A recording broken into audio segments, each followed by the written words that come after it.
Hi friends, welcome to నానా cycle blogs. Friends, నాకు night police sir వారు stay ఇచ్చారు, చూపిస్తా చూడండి. ఓకేనా? ఇదిగోండి, ఈ బిల్డింగ్ లో నాకు నైట్ స్టే ఇచ్చారు. చూడండి, చూపిస్తా. అతిథి మర్యాదలకైతే ఏ మాత్రం తక్కువ లేదు.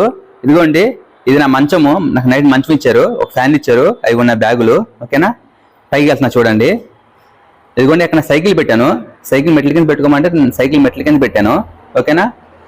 ఈయన ఈ ఏరియాకి సంబంధించిన పోలీస్ సారు నాకు నైట్ స్టే ఇచ్చారు. ఏం పర్లేదు, మా ఇంటికాడ స్టే చేయి అన్నారు. నైట్ డిన్నర్ కూడా వాళ్ళు ఇచ్చారు, మార్నింగ్ బ్రేక్ఫాస్ట్ కూడా ఇచ్చారు. చూడండి, లోపలికి వెళ్ళాను. ఇదిగో నైట్ డిన్నరు, మార్నింగ్ బ్రేక్ఫాస్ట్. ఇది వాళ్ళ పాప, సార్ వాళ్ళ పాప, ఈ సారు వాళ్ళ డాడీ. ఈ సారే మనకు నైట్ స్టే ఇచ్చింది, పోలీస్ సారు. అది కూడా వాళ్ళ డాడీ. ఓకేనా? Subscribe my channel.